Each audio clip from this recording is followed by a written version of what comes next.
Welcome to the World War II Discussion Forum's Winter and Spring series. I'm Greg McNiff, the founder and executive director of the group. Before I introduce this afternoon's speaker, I want to briefly cover the usual housekeeping items. First, our speaker has graciously agreed to take questions after his prepared remarks. You have two ways to ask a question. You can either use the Q&A box at the bottom of your screen, and I will read out your question to our speaker. Or if you prefer to ask your question directly, please use the raise hand feature at the bottom of your screen, and I will call on you to unmute the line. Regardless, please be respectful of our speaker and the audience when asking your question. We'll take about 15 to 20 minutes of questions and end promptly around 2 p.m. New York time. Second, donations are always appreciated. Please note there's a donate tab on the website. For those who have donated, thank you very much. Third, as I mentioned at the top of the introduction, we now have a social media channel on YouTube. To access it, please see the icon at the top of the website. It's also in my email. Fourth and finally, you can send any feedback through the website at wwiidf.org. Now to this afternoon's speaker, someone I'm really thrilled to have. Christopher Gorham is a lawyer, educator, and acclaimed author whose books include Today's Matisse at War and the Goodreads Choice Award finalist, The Confidant. With degrees in history from Tufts University and the University of Michigan, he served on the editorial staff of the Syracuse Law Review while earning his JD from Syracuse University College of Law. His writing has appeared in the Washington Post and in online journals. He lives with his wife in Watertown in Chatham, Massachusetts, and can be found online at christophercgorham.com. Today, he's going to discuss his most recent book, Matisse at War, Art and Resistance in Nazi-Occupied France, which spotlights the years during World War II when the artist and his family defiantly refused to evacuate Nazi-occupied France. The reviews have been top shelf. I'm just going to read two quickly. Miles Unger, author of Picasso and the Painting That Shocked the World, writes, a compelling tale delightfully told of a great artist's courage and resilience during a time of upheaval. The Matisse who leaps from these pages is neither a saint nor a hero, but always fully alive, often flawed, but touchingly human. In addition to providing a thoroughly convincing portrait of the artist himself, Christopher Gorham has assembled a fascinating cast of characters forced to cope with extraordinary circumstances. While Stephanie Enerscheitz, with a PhD from the Institute for the Study of War and Democracy, as well as the National World War II Museum, concludes, from the salons and galleries of pre-war Paris to the liberation of Vichy France, Matisse at War is a captivating page-turner that blends history with the pacing and verve of a wartime novel. Matisse lives, both professional and personal, offer a new look at the global conflict, beautifully blending extensive research into the topic with an eye for capturing details of the renowned painter's world. I think those two sum up the book fantastically. And with that, I will turn it over to Chris. Greg, thank you for having me. Thank you, World War II Discussion Forum attendees today for being on with me this afternoon. Greg, you read those nice reviews, which was very kind of you. And late breaking news, Matisse at War has been nominated as one of the 5 finalists for the Marfield Prize for Arts Writing in 2026. So I'm thrilled about that. And I'm thrilled to be here and sharing this dramatic story. So we're going to jump in. Like Greg said, we'll have time for Q&A we'll have time for Q&A after my presentation. So just give me 1 second here to spool this up, and we'll get rolling. Want to make sure that I have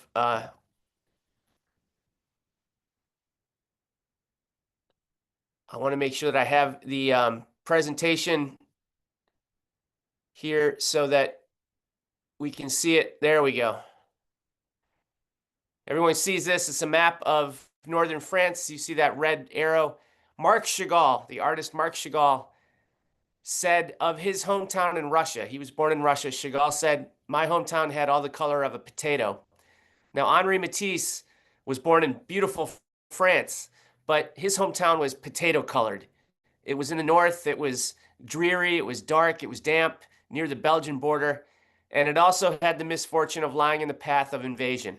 If you were Bismarck, if you were the Kaiser, if you were Adolf Hitler, and you had designs on invading France, you were going through Henri Matisse's hometown. And in fact, Matisse is born on the eve of one of 3 wars that will impact his life. He's born on the eve of the Franco-Prussian War. When he was a boy, his mother told him stories about burying the family valuables in the garden. When he was in primary school, he and the other children sang songs. The lyrics of one were, "We are the children of a frontier town, born to the smell of gunpowder." And we think of Matisse, this painter of beautiful things, of joyous things, but he lived a life that was impacted by not only the Franco-Prussian War, but 2 wars afterwards. Matisse doesn't start life as a painter. He's training as a lawyer, and he falls ill, and he's recuperating, and he takes up painting, and it changes the trajectory of his life. He's nearly 30 when he gets married. He marries a woman from Toulouse, from a very, very progressive family. So we have this lawyer turned painter and this progressive woman, and they believe in those 3 words that are on every important French building: equality, liberty, and brotherhood and fraternity. His career as a painter, though, starts very, very slowly. In fact, at one point, Matisse is painting at an hourly wage, the trim in a grand exhibition hall in Paris.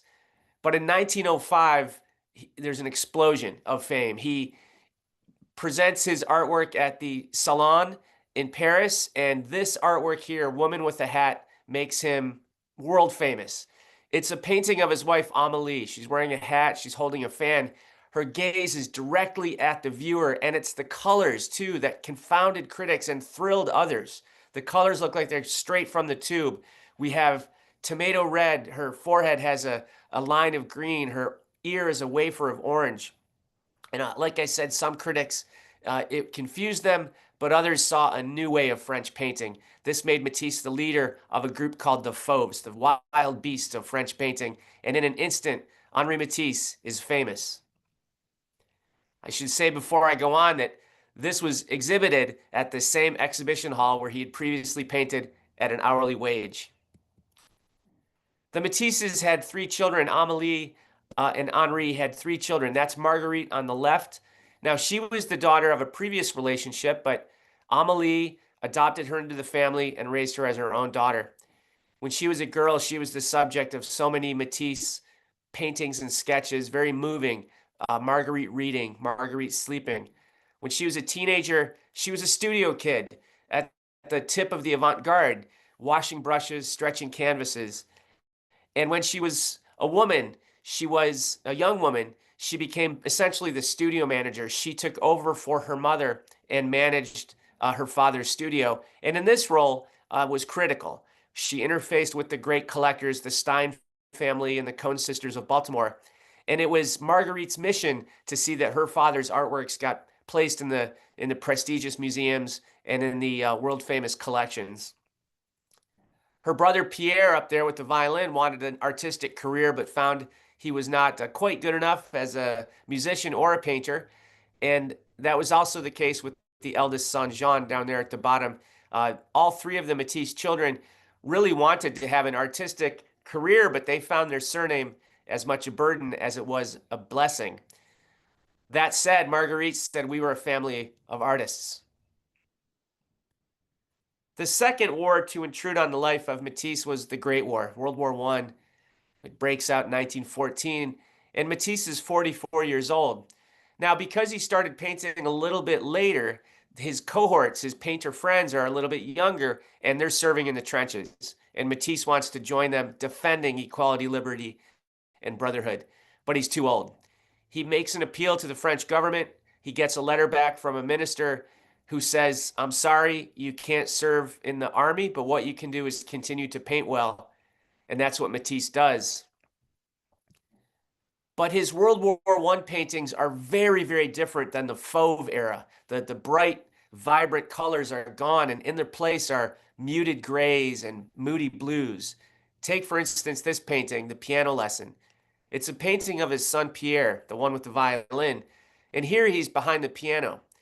And his son was a teenager. His son was 16 when this painting was made, but here he's pictured as a boy. And he sits behind the piano, and critics saw this painting and they thought it was a meditation on Matisse, the father, the stern father, the father from the north of France, who spoke to his children with an economy of words. We have the the son sort of barricaded behind the piano, practicing his scales. We have the iron scrollwork, which keeps the son from going out and playing in that yard, which is depicted by the triangle of green. And in the top right, we have a piano teacher sitting there on a high stool. But I would invite you to think about this painting and others in a different way. The piano keeps Matisse's son inside, within safety, rather than out on the battlefield. The scrollwork keeps his son safe in the bosom of the house, and the piano teacher is as much a guardian as she is a teacher. But most importantly, is that metronome on the foreground. That metronome is going tick, tick, tick. Because every day that passes, every week that passes, the two Matisse sons get old enough to be drafted into the French army during a war that was very much looking losable at this point in 1916, 1917. And that's exactly what happened. In 1917, the eldest Matisse son, Jean, was drafted into the French army. And the next year, Pierre, the one behind the piano, the one who wanted to be a musician, ran off to join the French army just in time for the Second Battle of the Marne. This was a desperate time, not only for the Matisse family, but for millions of French families, for France itself. The Germans were getting closer and closer to Paris. Battles like Verdun were raging, but not settling anything. It looked like France could cease to exist. And Matisse, who didn't often speak about his art, that wasn't his thing. He let his art speak for itself. But he did say very simply one time, I seek to translate my emotion through my art, through my line. And this is the type of painting he gives us during World War I. He gives us Bathers by a River, which is now at the Art Institute of Chicago. As his two sons and his country are faced with this trauma of war, this is what Matisse paints. These four figures, wraith-like, they almost look like extraterrestrial. The head is cut off of one, the feet cut off of another. We have a beautiful green panel on the left, almost like Eden, and we have a beautiful blue panel on the right. But to get from the green to the blue, you have to cross through the middle of that painting, that black maw, that trench. Matisse, 44 years old in World War I, two sons serving in the army, continued to paint well. But ladies and gentlemen, I think he's trying to say something to us. He's trying to translate his emotion at that time. The Matisse sons survived the war, and France survived the war, World War I. And in the interwar years, the years between 1918 and 1938, this is a 20-year span where Matisse is middle-aged, and he makes another artistic pivot. The color returns because Matisse has gone down to Nice. He's no longer painting in Paris in the north under cloudy skies. He's down on the Mediterranean Sea where the light is otherworldly. And the colors return to his painting, as you can see here. But now it's the subject matter that confuses the critics. We see the interiors of hotels. We see the interiors of flats, violin cases and flower vases and models and couture. One critic said these were works of waiting and sadness. Another said they were works of boredom and claustrophobia. And still another said, who needs another Matisse window? Because so many of these have the French windows and the French doors looking out into that beautiful Mediterranean sea and sky. It's as if Matisse is searching for something, searching for a way to translate his emotion through his art and line and color. During these 20 years, Matisse's family, which was so central to his success, drifts apart. His son Jean has moved to the United States, and basically he'll spend the rest of his life in the United States becoming an internationally known art dealer. His other son, Jean, is having difficulty getting his career off the ground, and his beloved daughter, Marguerite, is married and leading her own life and not posing for her father again. Matisse's wife, Amélie, is suffering bouts of depression and illness. The beautiful weather of Nice doesn't help.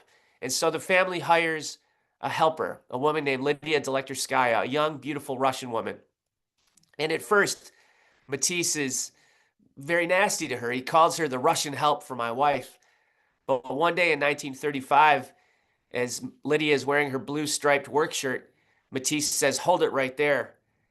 And he takes out his sketch pad and he sketches her, and the resulting painting becomes the Blue Eyes, one of the great Matisse works. Lydia Delectorskaya is going to become a muse, a model, and she will supplant Matisse's daughter as the studio head, the informal head of the Matisse studio. And this will, of course, lead to all kinds of trouble within Matisse's family. The dissolution of Matisse's family life during the interwar years coincided with the rise of the European dictators. We have Mussolini in Italy in 1922, Hitler in Germany in 1933, and Franco in Spain in 1937. Now, for the critics in the 1930s basically had Matisse pegged this way. They said his avant-garde days were over. He'd been lapped by the surrealists. He'd been overcome by the cubists. He was no longer considered a pioneer. He was a middle-aged bourgeois down in Nice, enjoying the beautiful things. This is the words of the critics, of course, not me. And the critics also made a point, even in the 1930s, to indicate that Matisse was the painter of pretty things, and he was indifferent to the history surrounding him. That could not be further from the truth. During this period, he wrote his son in New York. He wrote Pierre to express his worry and anxiety about being invaded, of Nice, his adopted home city, being invaded by one of these European dictators, and it wasn't going to be Hitler. He was worried about Mussolini, Il Duce, because Nice had been Nizza, part of the Italian country, and it was the birthplace of the Italian hero Garibaldi. And what greater prize for Mussolini than to reconquer Nice? So Nice is going to be invaded at some point. It's going to be a theater of war at some point, and Matisse sees this over the horizon. In 1937, another European dictator opened up the cultural front of war. This was, of course, Hitler opening up the war on so-called degenerate art. In Nazi Germany in 1937, the hierarchy put together an art exhibit that was made up of Jewish art that was torn from museums, torn from collections, and put into this exhibit, along with non-Jewish artists, Klee, Kandinsky, Picasso, and Matisse. These modern artists were considered, decadent and Marxist and degenerate, and their artwork was put in this traveling exhibit, and it was meant not to engender an appreciation of Dadaism or Surrealism or Futurism, but to engender mockery and to invite jeering. These paintings were deliberately mounted askew. Many of them had placards that made fun of them. It was a terrible, terrible scene. And Matisse finds himself persona non grata in terms of Germany. And if Germany takes over more parts of Europe, then of course Matisse could wind up being an enemy even in his own country. The Germans also took aim at the sort of, in quotes, mongrel American art form of jazz. Part of the degenerate art onslaught by the Nazis included jazz music.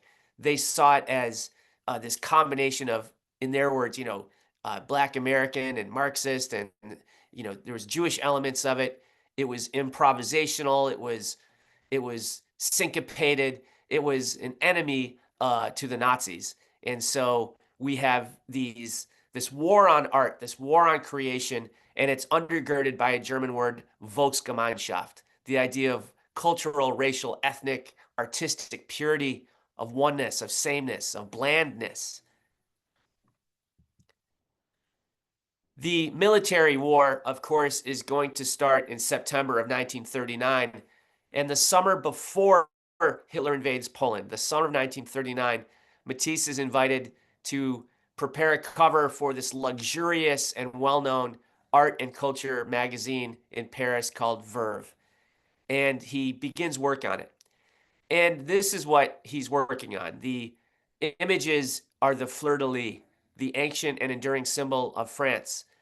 But in Matisse's hands, there's so many colors it required 26 passes through the press. And in the summer of 1939, his background was a foreboding black, as if he could see over the horizon into what was to come. In June of 1940, this magazine was published. And of course, as many of you will know, or all of you will know, in June of 1940, the Germans were already pressing on Paris. They were almost in the city, in the French capital. And so this becomes all the more poignant that it was developed in the months leading up to the invasion of France, and it was published to great acclaim, literally as the Germans were on the doorstep of the French capital. The swift invasion of France set off a panic in Paris. Artists, notables, composers, thinkers, intellectuals, and others, some Jewish fleeing for their lives, and many others fleeing just to get out of harm's way. Matisse, of course, was in his 70s at this point. He was in terrible health. His family had broken up. And they asked Matisse, his son said, "I have a job for you in San Francisco teaching art." And Matisse, of course, had a visa to Rio de Janeiro in his breast pocket, but he refused to leave. He told his son, "If everyone of value leaves, what will remain of France?" And so he is going to defiantly remain, and he, just like in World War I, will continue to paint well. The surrender capitulation of France in June of 1940, after just 8 weeks or so of fighting, was shocking. It was disorienting. It left people not knowing where somebody like Picasso was. Was Picasso in the now Nazi-occupied North? Was Picasso in the collaborationist South? Was Picasso in France at all? And the international press, for a spell, thought that Matisse was dead. And he finally was discovered. He was almost dead. It was as if a puzzle, France was a puzzle that had been swept onto the floor, and all these pieces are hither and yon. You don't know where is where. Matisse was discovered at a hospital in Lyon. His stomach ailment that had bedeviled him rather, for years, required emergency surgery.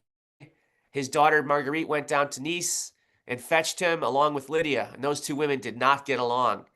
And so the journey, arduous journey of 12 or 14 hours up to Lyon by train during the occupation must, for Matisse, have been even more torturous. He gets to the clinic. He has the emergency surgery. It turns into an infection. And Matisse, the great Matisse, lingers for over a week between life and death. Finally, in the spring of 1941, he can gingerly stand up and gingerly walk out into the courtyard of the clinic. And the nurses call him the resuscitated one. He is going to live, but he is going to live in a country that is broken into parts by the Nazis. Meanwhile, Paris under the swastika is a deeply cynical place. The Germans not only have conquered the French capital, the river, the administrative buildings, the boulevards and avenues, but they have the keys to every valuable in the city. It could be private apartments like Helena Rubinstein or Matisse's dealer Paul Rosenberg, both Jewish. So the Nazis just open up those apartments. Those two individuals flee for their lives. The Germans take whatever they want. In Paul Rosenberg's case, in fact, they turned his apartment into an office to further persecute Jews in Europe.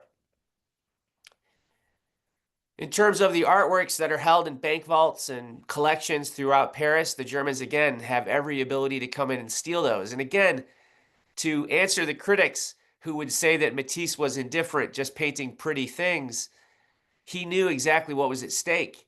His own collection of art was held at a bank vault in Paris. He wrote his son and said, quote, "I know what efficient removal men the Germans can be." And sure enough, one day, a team of Germans showed up at the bank to see his artworks. And those that he collected, he had a Cézanne, for instance, that was extremely meaningful to him. And all of this could have been taken. And it wasn't his estranged wife, Amélie, who helped defend his artwork. And it wasn't his daughter, Marguerite, who was then in occupied Paris, to help defend his artwork. It was the owner of the other two vaults, the rival and friend of Matisse, Pablo Picasso. Here you see in this photograph, the man at the left seated, that's Reich Marshal Hermann Goering. He is at a museum in Paris, the Jeu de Paume, and he is ogling two Matisses. He will come to own 6 Matisse artworks during World War II for his own personal collection.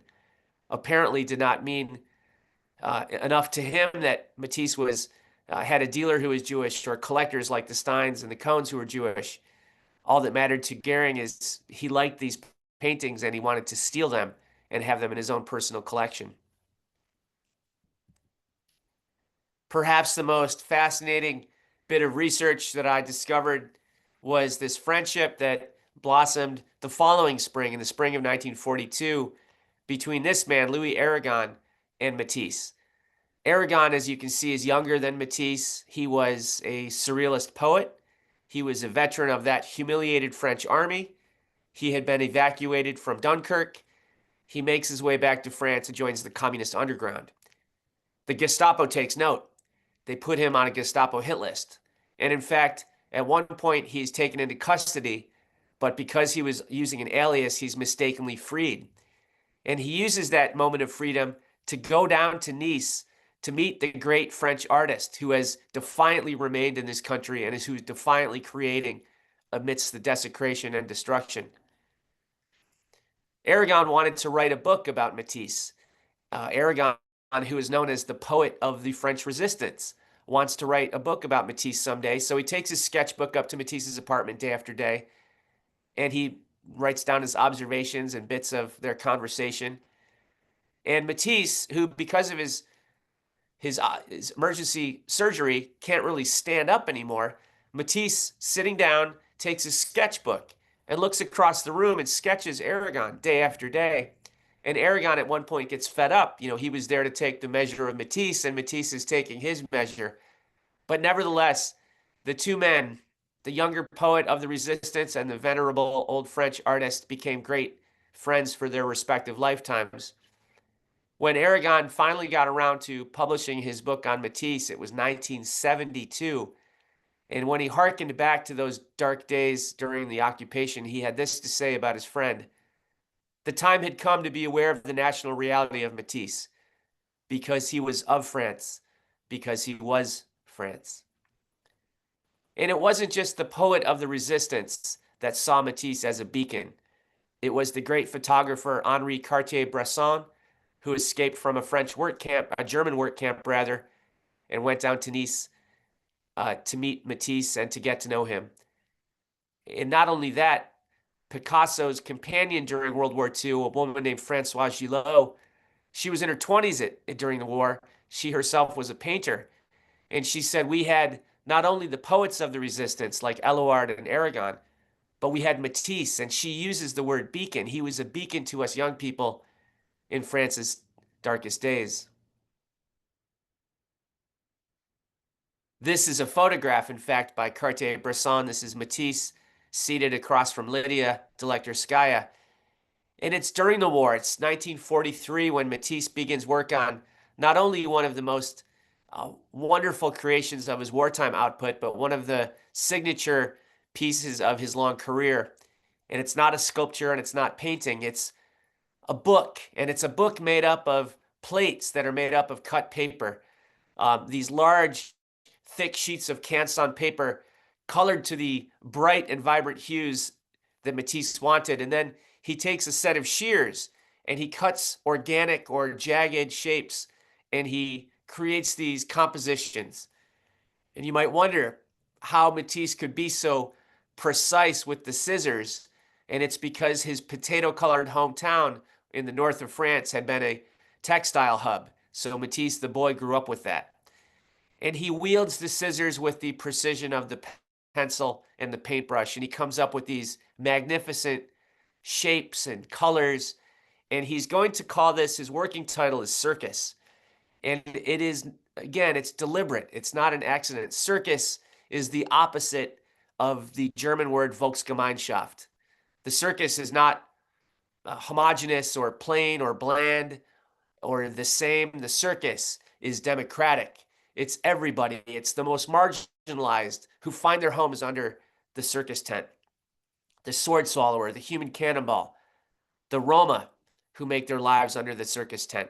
In fact, Matisse was personal friends with Django Reinhardt, the Roma jazz guitarist. He's going to wind up calling this project, which is going to be made up of 20 plates, he's going to wind up calling it Jazz as his final title. And again, this is on purpose. It is a title of defiance. Jazz was anathema to the Nazis. It was an enemy to the Vichy collaborationist regime. It was improvisational rather than centralized. It was democratic. It was multicultural rather than of one, sort of Ubermensch, Superman. And we have these beautiful plates, or I should say these plates that have the bright colors that we associate with Matisse. But take, for instance, this image. This is on the cover. It's called The Clown, hence this, the circus into jazz. But look at this image. We have almost bars as if there's a prison. And the clown is missing hands and feet, and he has what look clearly like welt marks. Again, I think Matisse is trying to speak to us in his artistic way. These were the emotions he was feeling as his body was imprisoning him, as his country was imprisoned by the Nazi occupation. There are 20 plates in what became jazz, and they range from scenes of powerlessness, like Icarus falling through deep space. Again, Matisse was really unable to stand. There was no gasoline to go anywhere. He felt powerless. There's a plate called the toboggan where you're being pulled across the horizon. There are images of latent violence, like this one, Sword Swallower. Is this a torture victim, or is this a circus performer? And there are also images of being watched, of surveillance. There's one heartbreaking image called the white elephant, which is a circus elephant balancing on a small ball. And they asked Matisse about it. And again, Matisse doesn't really talk about his art very much, but he said, the white elephant, c'est moi, it's me. They asked Lydia about the white elephant, and she said, well, the color white is the color of animals in captivity. But there are also images in jazz of hope. Take this profile. Even commentators in 1944 recognized it. This looks like a profile of Charles de Gaulle. We have the defiant chin, the Gallic nose, the kepi. And as if to make his point a little clearer, Matisse puts these little round yellow circles on either side of the profile, which mimic the general's uniform. This plate, the one that is the profile of de Gaulle, was called Monsieur Loyal, which is the French phrase for ringmaster. It's as if Matisse knows that the circus is going to be leaving town and there's going to be a new ringmaster coming to France in the form of de Gaulle, and the Republic is coming back. 1944 was a year of waiting and worry for Matisse. His beloved daughter, who had been a consistent correspondent for her entire life, goes silent. He doesn't know why, but he has to wonder. His headstrong daughter, his daughter who had sent her only son to live in New York during the war, to free her up to do whatever she wanted. In fact, what she wanted to do, she told her father, she said, I will make myself useful in occupied Paris. Before that, she had told him, I would rather die with pistols in my hand than live under the German yoke. And if Matisse worried whether his headstrong daughter Marguerite would contemplate joining the French resistance, well, he was right. She did. At age 50, Marguerite Matisse, the most important person in his life, joined the French resistance. She was given a code name. She was given a mission to take information from Paris to Brittany in advance of the Allied invasion. And she was told, as all resistance fighters were told, that if you were captured by the Gestapo and you were put under torture, to not talk, at least during the first 1 or 2 torture sessions, because you had to leave time for your mates, your compatriots to cover their tracks and get to safety. As Matisse waits and wonders about the fate of his daughter, he has no information about her at all. It's also a time of waiting for the country at large. France is waiting for the American liberators. Now, we all know about D-Day, the Normandy invasion, Operation Overlord, but there was meant to be a simultaneous invasion in southern France, Operation Dragoon, the invasion of Provence. And I bring this up just to clarify that Nice, even to somebody like Matisse, it was clear that it was going to be a war zone. Nice becomes a battle zone. Not only are the Italians in Nice because they invaded, as Matisse thought they would, but then the Germans come in late 1942. And then the Allies, who are coming from North Africa and Sicily, are in the area as well, and they're fighting. And not only that, Nice is the sort of hub of the French right-wing militia. And it's also the hills above Nice are home to thousands of the Maquis, the French resistance fighters who are living in the pine scrubs above the city. So it's fratricide. It's a civil war amidst a world war. Nice becomes an incredibly deadly place. In fact, in one night, Allied bombers, our American bombers, killed 500 Niçois to destroy lines that were feeding into Italy. And so Nice becomes a terrible war zone. And Matisse, again, translating his emotion, he gives us this plate here, the cowboy, which is part of the jazz plates.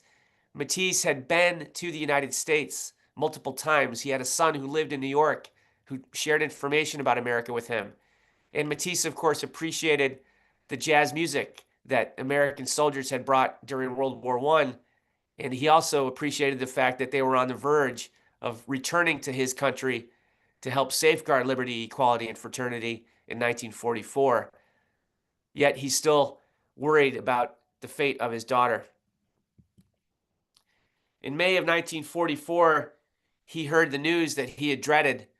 He heard that his wife and his daughter had been arrested in separate incidents. He was in terrible health. He was down way across the country without any real ability to get up to Paris himself. But he asked his son, Jean, try and find out all you can about your sister and your mother. And when he was unable to find out anything, Matisse had to do the unthinkable. He plugged his nose and asked an old friend who had turned collaborationist, who had become pro-Nazi. He asked an old friend who had betrayed him to try and find out what information he could, and he too was unable to find out anything.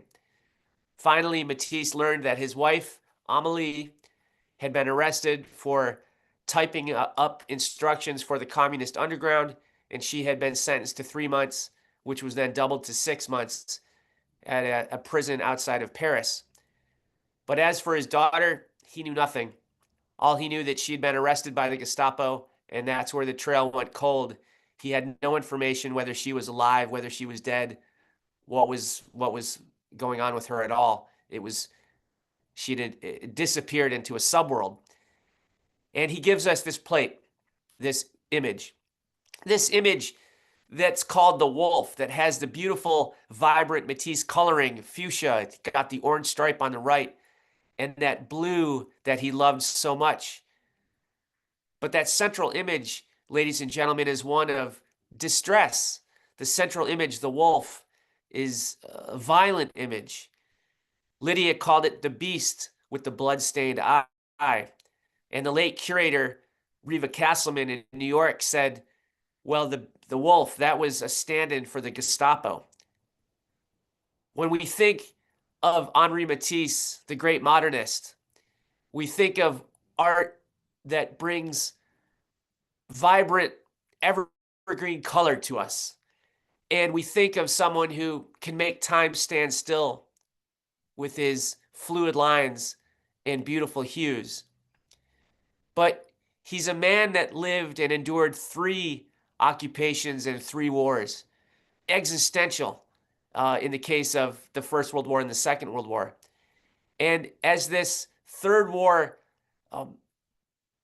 culminates for Matisse, he is left only wondering what happened to my beloved daughter, because as the Allies prepare for their liberation, the beast, the Gestapo, has Matisse's daughter in its jaws. Folks, thank you for being with me today. I hope that you have some questions for me, and it's been a real pleasure to share Matisse at War with you. And with Greg, thank you for having me on. Let's get to the questions. Yeah, that was wonderful. Thank you, Chris.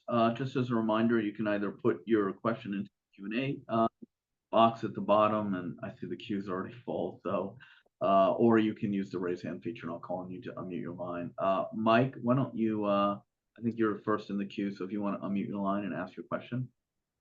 Yes, hi. Excuse me. Can you hear me? Yes, Mike, I can. Hello. Hi, how are you? Great talk. Well, thank you. Very much. And thank you for adding some artistic insights into the proceedings here. My question is actually two of them.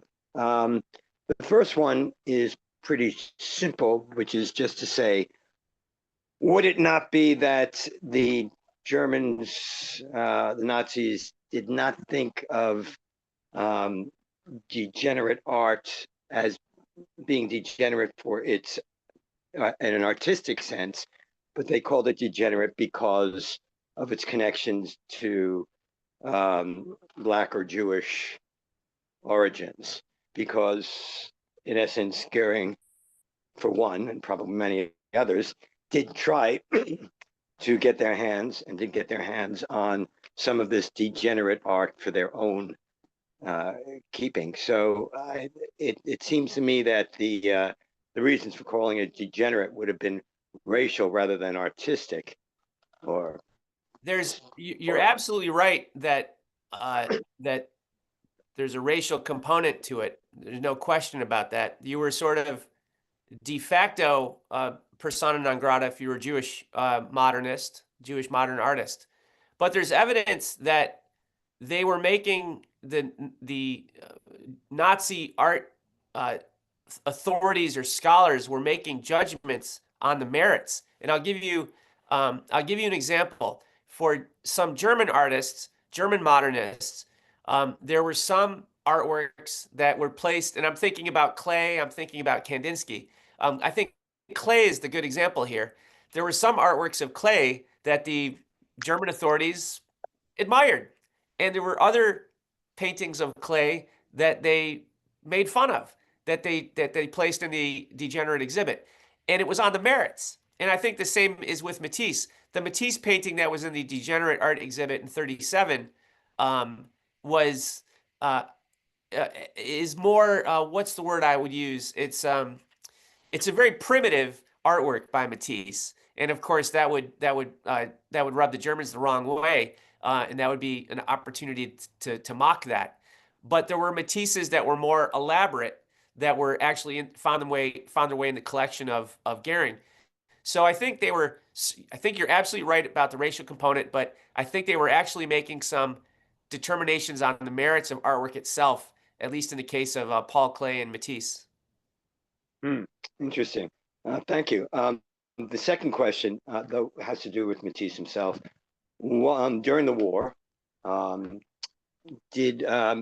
what was his actual connection with the resistance, if any? Was there any direct connection? Did he attempt to do anything? And what were his feelings about Nazism in general, or in particular, I should say, especially which he could not express during the war, but after the war? Did he say anything? Let me take that second one first. He loathed the Nazis and also the Vichy regime that was collaborationist. He had two old friends that had sort of turncoated and went over to Nazi Germany to celebrate Hitler's favorite sculptor, a man named Arno Breker. And when Matisse found out about this, he wrote his son and said it was ghastly. It was a betrayal. So his feelings about the Nazis and Vichy were able to be compartmentalized because he also respected a lot of German artists that he'd known, in World War I and during the interwar years, who were not Nazis. So he was able to sort of compartmentalize. But the Nazis he loathed, the Vichy regime he hated, and what he knew about his son Jean was involved with British intelligence in Antibes. And his daughter, of course, Marguerite, was late in the war involved in French in a cell up in the north. Now, there's no evidence that he knew for a fact of either of these the activities of these two children, and of course, the kids would have not wanted him to know because it would have endangered him. So that makes sense. But what's interesting is Varian Fry, the American agent who was sent to Marseille to bring all these artists out of harm's way and bring them to New York or Lisbon, Varian Fry went to Matisse 2 times to try and get him to come out of France and come to New York. And both times Matisse said, "I'm not leaving." One time, Matisse said that he had harbored refugees in one of his studios, which is a very, very interesting comment.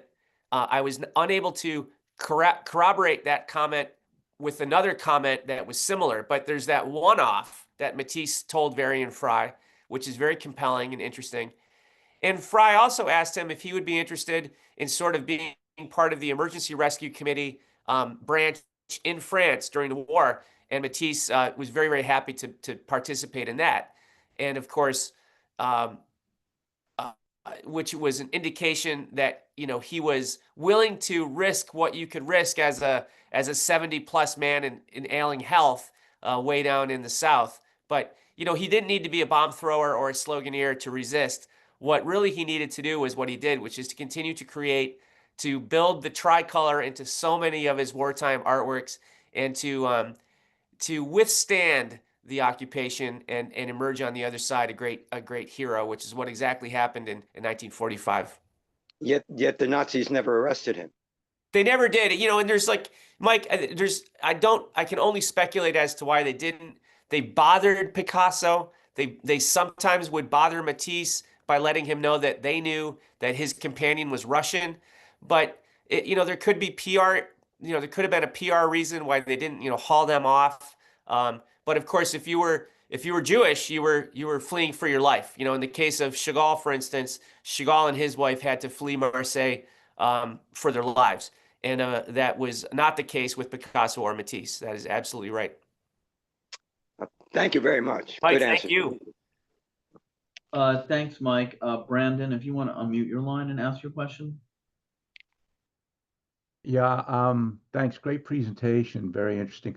Can you tell us what became of the three major women in his life and his sons too? And did they recover his artwork from the Nazis or own any after the war? And just in general, was there a support from the artist community apart from Picasso for him in any way? Yes, there's a lot. And if in my answering, I don't answer the many prongs to your question, just to refresh my memory. But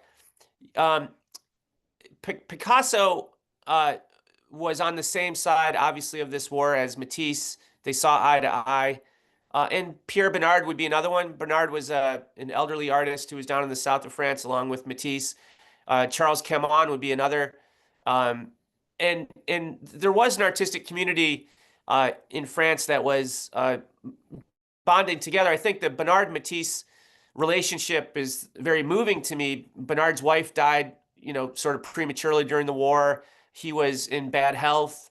And the two men had very moving letters to each other. They couldn't see each other because of the gasoline shortages, but they wrote these marvelous letters to each other during the occupation to give each other, succor and to build each other up and get through it together.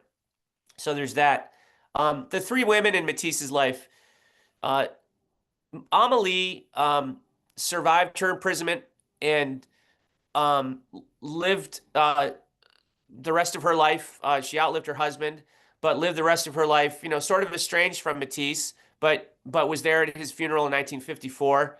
And the Lydia Delectorskaya, who was his companion from basically World War II up to his death in 1954, was not there at the funeral because she had never been accepted by the family. So she left very poignantly with one suitcase of her belongings, and she asked, when she died, she asked only that a shirt of Matisse be buried in her casket with her. But the most important person in Matisse's life was Marguerite, his daughter. And to find out what happened to her, you're gonna have to buy the book. But it's a marvelous story. She was a headstrong woman, and I'm teasing. You can find out what happened elsewhere. But they just had a wonderful exhibit in Paris. Marguerite and Matisse, the sketches from the time she was a girl all the way up to 1945, when she returned to her father and had him sketch her again for the first time in 20 years. Very, very touching to see those. She's a grown woman. She's a 50-year-old woman, and in 1945, when she returned to her father, she sat down and he sketched her again for the first time in many decades. So she survived, and but the stakes for her were enormously high. To what degree did they recover the artwork that was his, the The family? the mo Nearly all of the Matisse stuff that was stolen from Paul Rosenberg, who is Matisse's dealer. Rosenberg had a gallery in Paris and also an apartment. He had Matisse's in both, and they were both looted. Both those locations were looted, and that's where Goering got the 6 Matisse's that he had. They were all repatriated. Rosenberg's collection, that's not true. There's still, I think, artworks there that are still waiting to be repatriated, but the Matisse's were all repatriated. But the most recent one was was relatively recent. It was, I think, in the 2010s. The last of the Rosenberg Matisse's was repatriated. So there were also Matisse's that were found in the salt mine in Merkers, Germany, by Eisenhower and Patton when they were liberating that as well. So those were also repatriated. But as you know, in some of these cases, it's still ongoing. There's hundreds of thousands of artworks from World War II that have yet to be returned to the rightful owners, it's just an ongoing issue. But for Matisse, the last one was repatriated in 2010s. Thank you very much. Thank you, Brendan. Thanks, Brandon. Brandon. We'll take a few questions from the queue. Charles asked, could you talk about how Matisse earned income throughout the war years? I assume by selling his paintings, but was there any specific prohibitions against that or challenges he faced? He was, by this time in his life, he was comfortable. He was well off. He had made enough from the Stein, he had Russian industrialists who collected him. He had Americans like Barnes, who was basically like a biotech billionaire at the time, who collected him. So he was comfortable enough to, in fact, provide money to his daughter Marguerite during the war. So he wasn't struggling for money per se, although the art market kind of went silent during the occupation. But what was a privation for Matisse was gasoline, it was petrol, it was vegetables. He was basically vegetarian, but you're not getting any fresh vegetables. And down in the south of France where he lived, the soil is very sandy and very rocky, so it was very difficult to get milk or carrots, or it was an issue. Paints, quality paper, pigments, all very, very hard to come by. So there were privations for Matisse in terms of ability to get around and do his art and create. But money was not, I came across no evidence that money was an issue. In fact, he was able to give some money, like I said, to his daughter Marguerite and help her get through the war years. Yeah, another question in the queue is, could you talk about his move from Nice to Vence? How much of it was specifically to retreat from the Nazis versus medically enforced? And how did the landscape or style of Vence change his output, his art? The move was almost entirely because of the threat of Allied bombing. After that terribly deadly night, the city of Nice ordered an evacuation of school-age children and the elderly. And it was at that point that Lydia is sort of doing all of this work, but it was at that point that Lydia, gets on her bike and goes up 10 miles, or 12 kilometers away to Vence and finds this villa that they can get on the cheap. And so it was almost entirely due to safety. The Regina, which is where they were living before, this massive hotel, literally on the hilltop of Nice, this sort of white hotel that's giant on the hilltop of Matisse, was much too tempting a target for bombing raids, either on purpose or accidental. So that was entirely due to safety. Now, the difference in Vence was, it allowed him to be outside more. He'd been living in this grand old apartment building, and now he's at ground level, and he can just kind of, very gently, either roll out in his wheelchair or very gently walk out into the garden. So he was able to spend more time outside. Although his doctor at this point, his eye doctor, was telling him, be careful of your eyes. You're dealing with these very, very bright colored pieces of cut paper, and also that Mediterranean sun, like I said, can just be searing. So I hope that answers your question. Thank you. Absolutely. Yeah, we'll take one more here. Brian writes, really enjoyed the book. You note in the book that in some cases he reworked earlier compositions instead of starting new ones. Was that a result of a lack of supplies, imagination, or just fatigue? No, it's imagination. He and so many other artists did that. Picasso did that. Matisse obviously did that. They X-ray these artworks. Even the old masters did that. I mean, they X-ray these artworks, and conservators and museums, can see through the first and second layers of paint and see edits to these canvases and the oil on board that goes back and back. So I think it's my understanding, and I'm more of a history person than an art history person, but I spoke with a lot of art experts and Matisse experts in preparation for the book, who were very gracious with their time. In fact, I was just down in Houston at the Menil collection in conversation with Rebecca Rabineau, who is a Matisse scholar. And, he would be unhappy. He would photograph, at this point in World War II, he would photograph his art. He would cogitate on it. He would look at it. He would think about it. And he might decide that was not translating his emotion. So he would go back and rework it. So that was very, very common for him. And when you see the cutouts, when you see them up close, you see hundreds of pinholes. And what was happening is he would ask Lydia to pin them on the wall and then flip it upside down or move it 2 centimeters to the right or 2 centimeters to the left until he got that composition just right. And then it was ready to be made into a prototype. So the imagination, it was a morning, noon, and night. He lived to create. Matisse did. What he ate, what he drank or didn't drink, how he kept his bodily health when he was a younger man was all geared toward waking up with the Mediterranean sun and creating. Thank you. No, that's great.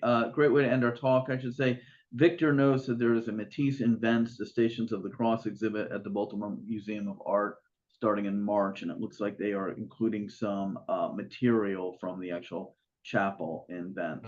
Amazing. Yeah. But amazing talk as well, Chris. Really enjoyed it. Thank you very much. Thank you for our audience. Please join us next Saturday, February 28th, when historian Flint Whitlock will discuss his book, Patton and the Battle for Sicily, the General, the Navy, and Operation Husky, which covers the history of Operation Husky as it unfolded, with much of the Allied leadership facing internal conflict. So in case anyone was concerned we were deviating from battles, we're back on track. But this was a nice, a wonderful deviation. I'm looking for a better word than that, but very enjoyable. Thank you, Chris. Thank you for our audience. And thank you, Greg. Thank you, everybody. Take care.